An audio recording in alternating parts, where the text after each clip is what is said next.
My name is Alyssa Jenkins. I'm 46 years old. Today is September 19th, 2015, and I'm in Sacramento, California, and I'm here to interview my mom.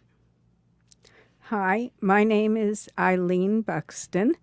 My age is 73. It is September 19th, 2015. We're in Sacramento, California, and I'm with my delightful daughter, Alyssa. Aww. So one of the things that I always think about when I think about you growing up is the fact that your family dynamics are incredibly complex. I mean, you have your dad and your stepmother who you didn't know was your stepmother because of, your mother dying so young and your stepmother and your dad like cross adopting you and your stepsister and all of that. And all of that kind of compiles, like it adds on to the difficulty of just being a girl, like just being, a fairly independent young woman. I mean, you used to go out in Brooklyn by yourself quite a bit, right? Like, even as a kid. Yes, that's because when I wanted to do something, I decided, look, if nobody wanted to do it with me, it didn't mean I shouldn't do it or couldn't do it. And so I did. And the fact that my stepsister, who is a year apart in age, she liked different things from what I liked. At an early age, I fell in love with the symphony. I loved the ballet. I just like all kinds of things. Theater groups, I can remember some of them even as a young teenager, going with friends to the theater. There were so many things. She liked movies. I liked the library. I mean, we just did a lot of things that were different. And so I found that to this day, if there's something that I want to do that someone else does not want to do with me, I don't feel as if I need a partner, although I need you today. But I have to feel as if I can do it, even if nobody else can or will do it either on that day or ever. So where did the love of sports come from? It came at a very early age. When I was young, my father worked for the post office. And so at that time, they took us to Giants games and Dodger games, the Dodgers at Ebbets Field, the Giants at the Polo Grounds, the Yankees at Yankee Stadium. And in New York, you're exposed to everything. And so I loved football. And my father would occasionally like football. And even when I was a young woman, and even after you were born, Sundays were always football and laundry. And to this day, I don't know whether football is an excuse for doing laundry or folding laundry is an excuse for watching football. But with football on Thursday and Sunday and Monday, there isn't that much laundry, but I still watch football. So did you at any point like kind of get side glances from people like, what's this girl doing here? I mean, like, did you notice it was kind of mostly a boys' domain, or was it all different ages and boys and girls? Well, I noticed that a number of boys, both in high school and college, loved to go out with me on a date because I was one of the few women who knew about sports and would go out with them to a football or a baseball game. And there were some days where, let's say, you'd go to a baseball game in the afternoon, then you'd run to the restrooms and change and go out maybe to the theater or a concert at night. Oh, I'm starting to get jealous. This was New York. And I don't think it's changed.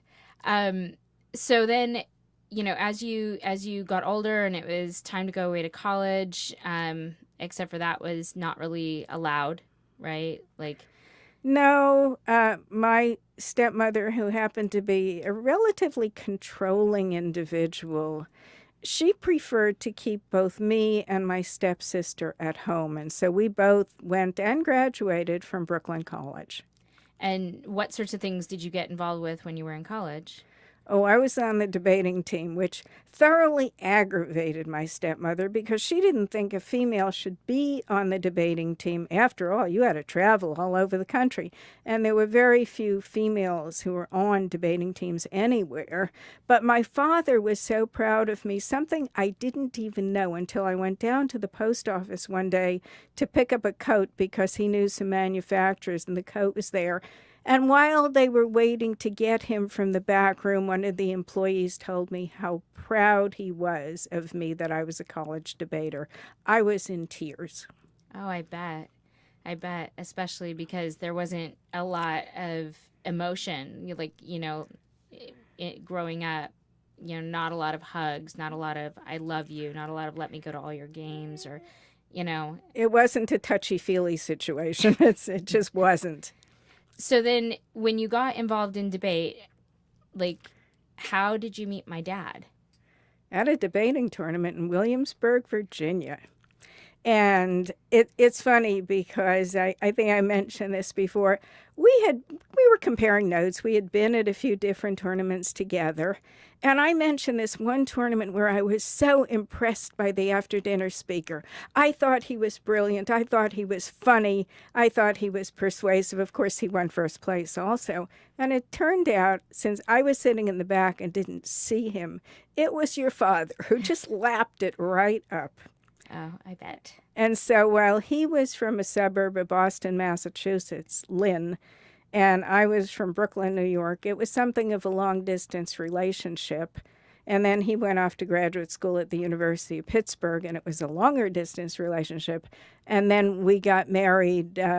He had, I think, his master's at the time. He was in his second year when we got married, and I moved to Pittsburgh, where I experienced my second phase of discrimination. It wasn't quite so bad in New York because New York was so big. I graduated with a degree in accounting, and people came, major accounting firms came to the college, and they interviewed a lot of us, and one of them offered me a job as a secretary. And I said, but what would I be doing? I don't type well.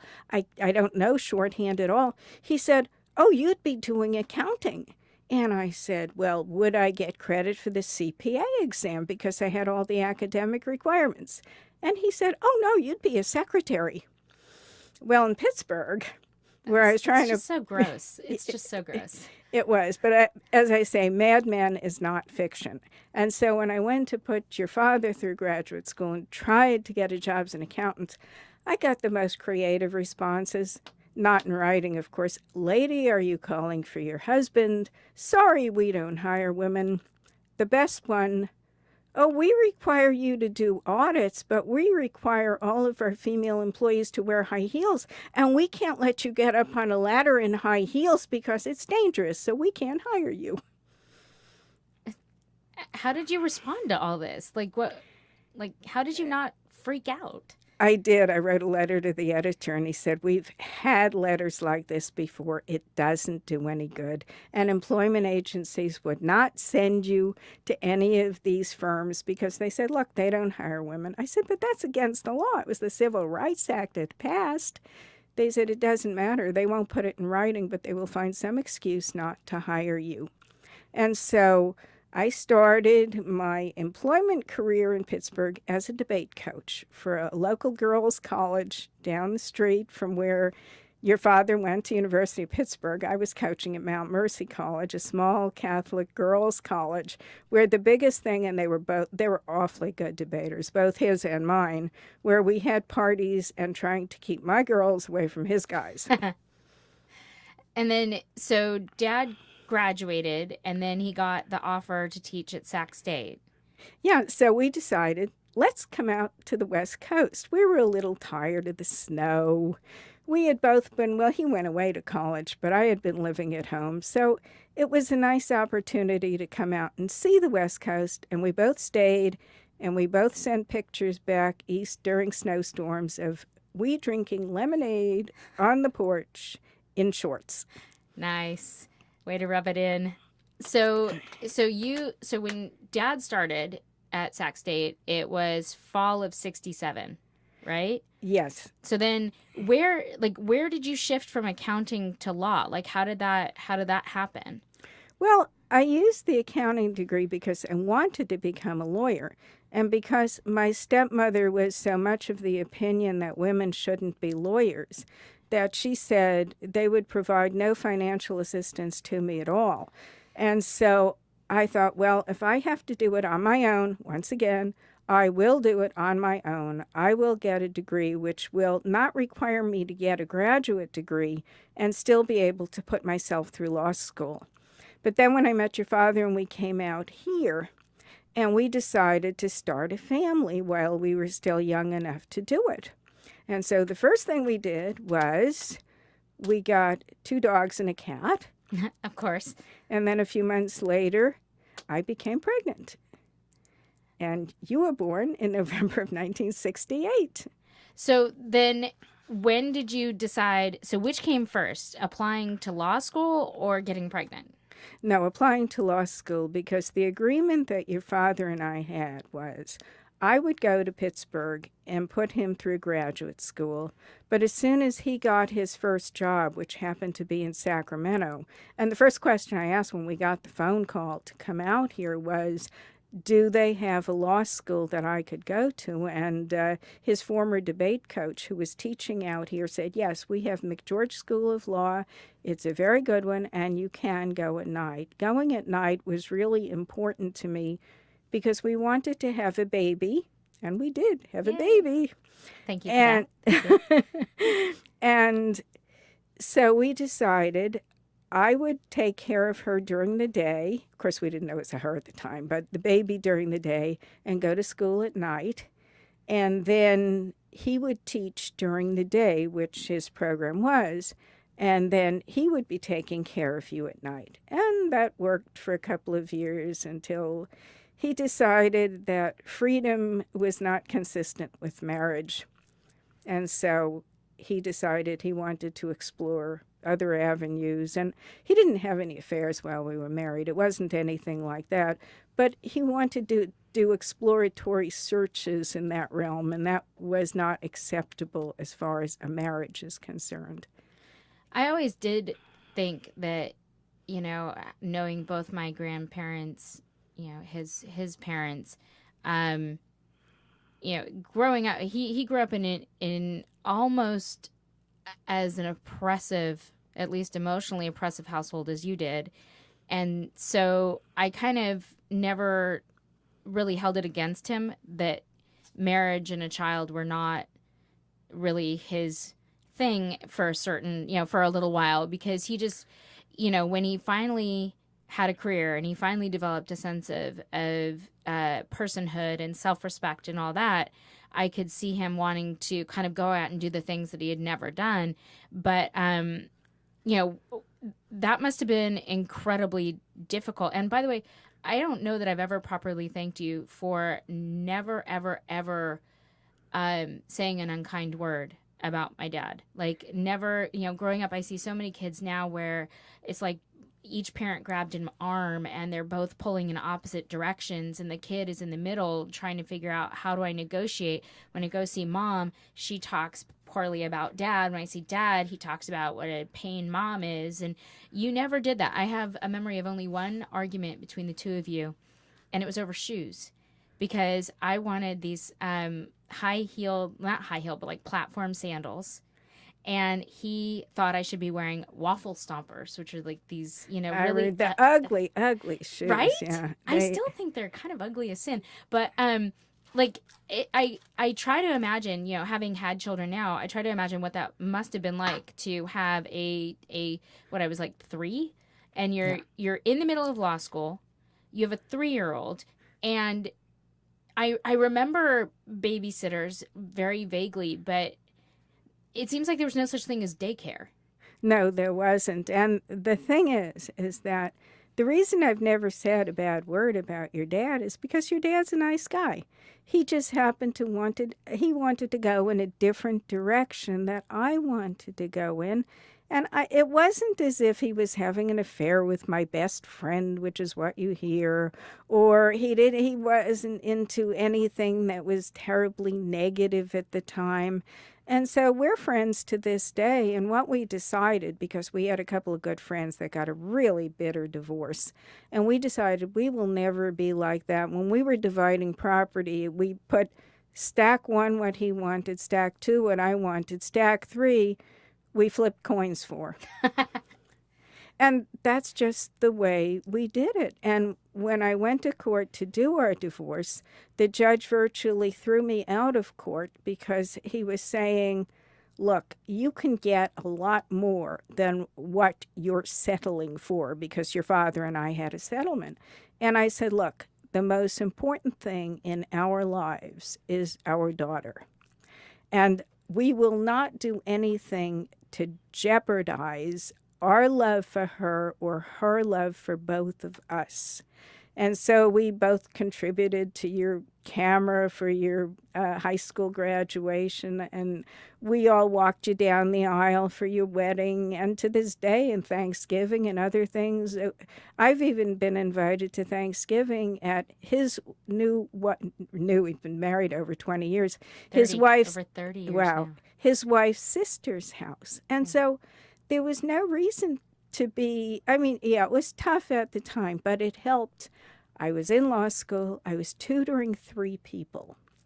And I announced that my hours of tutoring would have to change because I was getting a divorce. And one of them said, you'll need a job, won't you? I said, yes. He said, you've got one. He happened to be something like the assistant director for the State Office of Economic Opportunity. And I went to work the following week. That eased a lot of financial concerns. Right. And I just told your father, look, we're getting a divorce, we're separating, go sleep in the couch, and when you get an apartment, move out. And so he did that. So how did you find childcare? So during the day when did you still stay in the nighttime program, like Yes. in law school? Okay. Yeah, because I was working during the day, so I had to. But the thing also with childcare, there were some recommendations made from some neighbors, and so we had different people sitting for you, and you changed schools 3 times before the first grade because each time either a babysitter moved or they decided not to sit anymore, or the one who really loved putting your hair in pigtails, Joan, she, I think, went off to Germany because her husband had taken a job over there or something. And then when Becky slipped her disc and couldn't sit for you, and we drove you to Karen with the horse and the backyard and all the animals. But unfortunately, that was 6 miles out of my way, and I still had to go to work at the time. So, I mean, childcare was extremely difficult. In fact, I was audited by the IRS because the IRS decided I was spending so much money on childcare. It was above what I guess their chart said, and so they called me in for an audit. I had all the checks. It was a female auditor who looked at me and said, I don't know why we called you in. This was a female working person who obviously knew the cost of childcare. It just shows you, though, how out of touch, like, even a bureaucratic system would be. That it gets a red flag for something that if they even had 2 seconds in working with child care, they'd understand. Part of the problem was something I've gone through a good part of my life, and that was most of the people who make those charts and who do those things were men. They had no idea how much all this child care cost. They were not involved in providing child care or taking care of the children. And so they made their average charts. And of course, the average charts, we're in a high income and tax state in California. We're in a high cost of living state in California. Child care on the charts, they're national charts with the IRS. And it costs a lot less in Kansas to get child care than it does in California. Mm-hmm. So then when you graduate, how old was I when you graduated from law school? Well, I graduated in 1973, in June of 73. You were born in November of 68, so you were not quite 5 years old, yeah. And then So tell me about, like, so what rank were you in law school? I was class valedictorian. I was number one in my class, and part of it was my stepmother had said, gee, she did some part-time work for her brother-in-law who was a pediatrician. And I said, look, I'm graduating in June. She said, well, I don't know if I can come out because we have all these camp checkups that doctors do. And I said, look, if you don't come out, you might miss my valedictory address. She said, if you're valedictorian, I'll come. I was valedictorian. She came out with my sister, my brother-in-law. There was a letter from Governor Reagan on my desk at the office the day that they came out. I didn't plan it that way.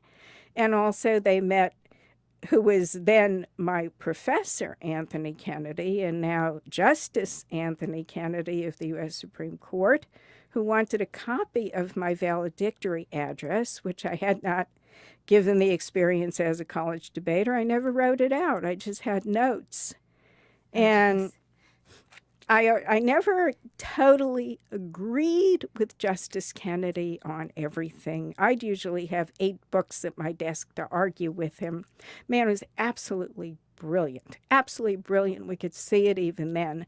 And he also critiqued my law review article, which he said he really liked. And, maybe 10, 20 years later at a law school alumni function, he introduced me to his wife as, by name, as one of the brightest students he's ever had. So you must have had so many job offers then.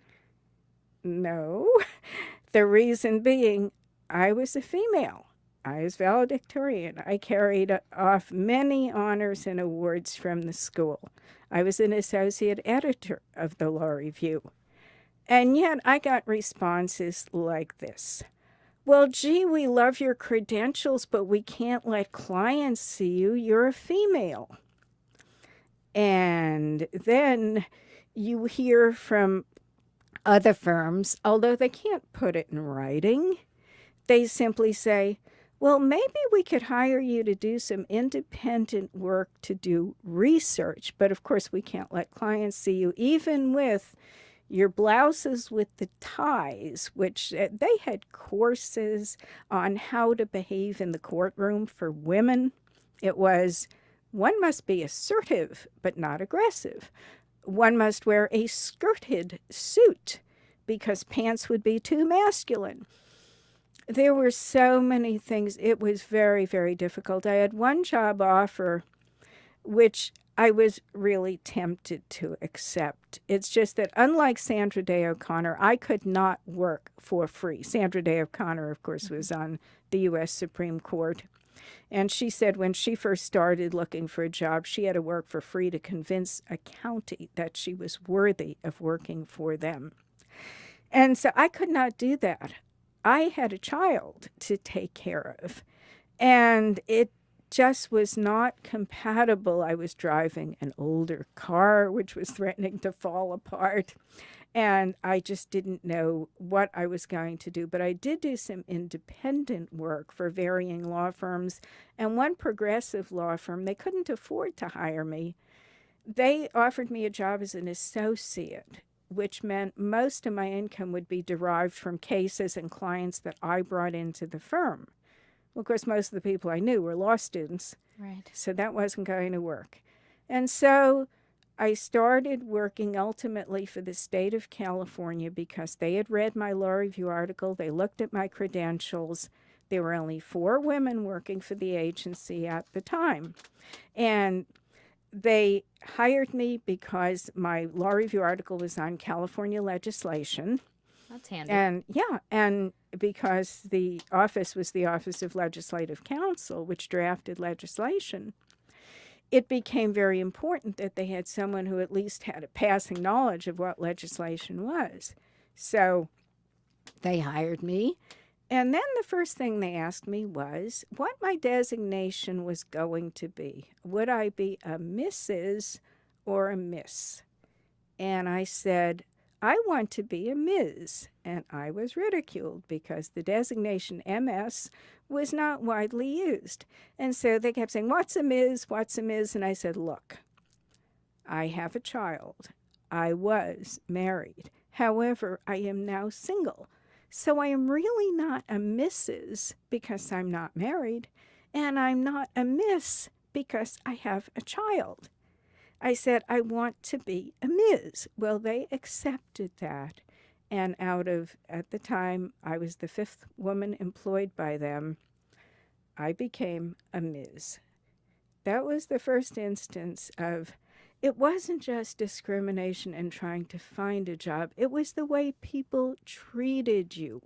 Because as a single parent, and most single parents at that time, if there were any, were mainly female. And so here I'm suddenly called in on July 4th, which happens to be my birthday. And the night before, I'm told I must come to work. Well, I called your babysitter and I said, look, I have to work tomorrow. And she said, this is a family holiday. We do not babysit on a family holiday. I went over to my boss and I said, what happens if I can't find childcare? And he said, you might not have a job. So I called my friend Neil, whom I had known for years, and I panicked and I said, Neil, your father was, I think, out of town or something, so he couldn't stay with you. I said, help. And Neil stayed with you that day, and I never found out really whether it would have cost me my job, but it was the way they looked at women then. Mm-hmm. And that became a serious problem because here it affected your assignments. I was assigned, we did what they called commendatory resolutions then, where we commend somebody for achievements. Well, they gave me an assignment which was on a commendatory resolution for a football player. It so happened it was a New York Giants football player. It so happened it was a football player that I actually saw play when I was in New York. And I presented the finished product, and my boss said, oh, you did a really good job on this. He said, but I have to apologize to you because if I had known it was about football, I would have given it to a man. At which point I virtually hit the ceiling. And I did say, oink, oink. I said, what makes you think women don't know anything about football? And of course, in later years, when I was hosted a sports talk show, one caller called me the queen of football because I did the football prediction show and I interviewed a number of football players. And I was a stringer for the American Sports Radio Network covering the 49ers, among other Bay Area and Sacramento sports teams. And so then people thought, well, gee, maybe she really does know something about sports. And then all of a sudden, everybody's asking me things, including the boss at the time, the legislative counsel, said, we have this thing about the San Francisco Giants. Do you happen to have a media guide? And I said, it so happens that I keep media guides in my office because people wanted to look at them. It so happens I do. So it changed a few things, but it really didn't change the way people look at you, namely as a female, although the pendulum in later years changed, where instead of actively searching for women, the pendulum swung to the point where the office was hiring a lot of women. There were more women in law school. There were more women applicants. And the thing is, with finances, we were still in the minority. I know at McGeorge, they never gave me a full scholarship because they said, well, you're not a minority because women are not a minority of the population, even though there were so few women in the law school that they wrote newspaper articles about us. And so educational loans come in really handy. So then, at what point did you get so it was a nighttime job or a part-time job doing the sports radio while you were still working for legislative council. How did you get that job? I was a regular call-in to both our network and our local sports station, or our major sports station at the time. And then when KSAC Radio decided they were going to switch formats, radio stations change formats fairly often. And so they changed from, ironically, classical music to an all sports station, and they called what was then and still now KFBK, and they said, we want to know who Eileen from Rancho Cordova is because we want to offer her a job. And so they offered me the job, and I did. I hosted a weekly call-in show and also a football prediction show, and I was their first local program. So do you think that being female had anything to do with that? Do you think that as a new station, they were kind of looking to capitalize on that? Well, that, and also I worked cheaply. I worked cheap. I was not expensive, unlike Bud Ferrillo, who was doing some of our drive time stuff. Grant Napier was doing some things for us. And Tim Roy at one time was working with our station also. But those are expensive people. What they did was they hired 4 or 5 different people, and we each hosted a different kind of show each night. In fact, Mark Hoffman, who runs Sports Leisure Travel, he did one of our shows, and then he did the drive time also, and his company advertised his show. Me, they had to pay. So they paid me what then was a tremendous sum of money. It was $60 an hour, or actually $60 per program, but you only worked 1 hour a week. And of course, I had to clear it with the office. And so and the Legislative Council, then Brian Gregory, was a huge sports fan. And so I said, look, Brian, I said, I've been offered this job and I'd like to do it. And I'm not using the name that I'm using at Legislative Council. I'm using my maiden name, Eileen Carroll. And he said, it's fine as long as you don't have members of the legislature on your show and you don't discuss legislation. I said, you've got a deal. It's pretty easy. So then you're moonlighting and then you're working during the day as an attorney. And like, kind of, where did things start to become more difficult in the law office? Well, things became difficult in the law office when computers came in. By the time the computers came in and my subject area, which was then public utilities, became very active, there were all kinds of things that were going on. Our network, the American Sports Radio Network, was taken over. Our station was bought out by a Spanish language network. And so at the time I started running into these injury problems, I was not doing sports talk. I think I was still on the symphony board at the time. And that stopped in 1996 when they declared bankruptcy. But I did the electrical restructure, and we were working hours and hours and hours. Someone at one meeting said to Steve Peace, who was running the whole thing, he said, well, we're going to meet at 1 o'clock tomorrow. And somebody yelled out, hey, Steve, AM or PM? And they were serious because we were working so many hours.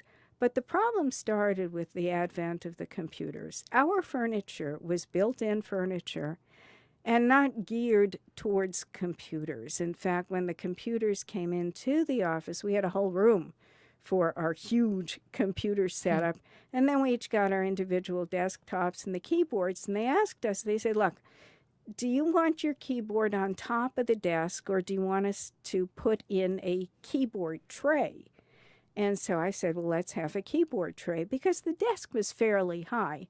But when I started working there, and for years after, you weren't at your desk all that much. And I mean, now here's where it really gets somewhat primitive.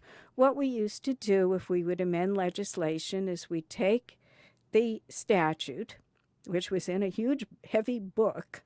We would Xerox the statute. We would then cut the parts that we wanted to change. We would write how we wanted to change it, and we did what would be called a cut and paste. In fact, when I was working a lot of hours doing legislative things for the Proposition 13 era, I can recall Chuck Asbel and I, who was one of the deputies, we were down in the library with books spread all over the place because we had to be working on so many different types of legislation. But with computers, I am short. I am 4 feet 10 inches tall. The desk, according to the workers' comp lady who came out, the desks were made to fit the edge of a man's sleeve. 1, I'm not a man. 2, I'm not 5'6". 3, I got hurt at that workstation. And when the 5'4" lady came out, and it took years, it was like the frog being put in the cold water where you turn the heat on, where you don't really know. Every year we would do this, we'd have this intensive period, what we called bill drafting, where we would tell the members of the legislature, look, you hand your bill requests in to us by a time certain, and we will guarantee to get them out to you in time for introduction. It was a frenzied time of year. You'd work lots of hours. My arms would wind up killing me. They were so sore. Then there would be a lull because the bill is in print 30 days before it's amended. The arms would start to get better, but not as better as the year before. It kept getting worse. I went to the doctor. The doctor said, you have an industrial injury, have your office do an ergonomic evaluation. The office refused. They said, we don't do that. Well, so you're sitting at a desk built for a man that's 5'6" to 5'8", almost a foot taller than you, and the office says, no, we're not even going to look at your workstation. What about different furniture? No, it's built-in furniture. They didn't do that. And so the doctor said, look, we have to send you to occupational medicine to treat you. You have to file a workers' comp claim. The workers' comp lady came out. She was 5'4", and she said she'd get hurt working at the desk where I was working. It took the office a year to decide, we're going to move her. We're not going to move the furniture. They stuck a couple of floor mats together under the adjustable desk. The chair kept bouncing between them. My ankles kept twisting. I ultimately fell on the concrete in the stairwell of the office. And I've been and 8 surgeries later, the last one of which was last year, there have been a lot of problems simply because I'm not an average size man, and computers became seriously problematical for me. Well, it wasn't just like if at the first sign of anything they had said, oh, goodness, maybe we need a different kind of furniture. I mean, you could have worked around the computer, but you can't change your desk. No, not with a built-in desk. And the only ergonomic evaluations they did were for women, for their cubicles, for the support staff. But the attorneys had built-in furniture. When they examined chairs to choose our chairs, they sent a delegation of men to choose the chairs. It was geared, even though by that time there were a number of women in the office, but number one, I'm in a minority in terms of the legal profession, at least in that office, in that I'm a woman, and 2, I'm a very short woman. So what do you think, kind of like, if you were to say something to a young woman coming out of law school now, what advice would you give her? I would even go so far as, if somebody gives me a job offer, to find out, number one, have they done an ergonomic evaluation on the workstation that you're supposed to work at? And if not, can you bring in an independent consultant to do an ergonomic evaluation? Because 8 surgeries later, with chronic injuries that are permanent on my arms, where I can no longer keyboard consistently, where I have to be careful the way I walk because of the ankles and the subsequent ankle surgeries and the shoulder surgeries. There have been so many problems that if either I were taller, or if the furniture were adjustable, or an ergonomic evaluation had been done, it would have been a lot easier. So I would urge people, this is 2015, pay attention to the area where you're working, and at the first sign of injury, go to the doctor. I didn't do that. I thought it was because the office was so frenzied, and I didn't go to the doctor until it was too late in a sense. Well, I definitely want to say thank you, though, for making sure that I understood your experiences, because when my elbows and wrists started to tingle as my job became more computer dependent, the first thing I did was say, I need a new desk. And because of that, I don't have to go through what you've gone through. So thank you.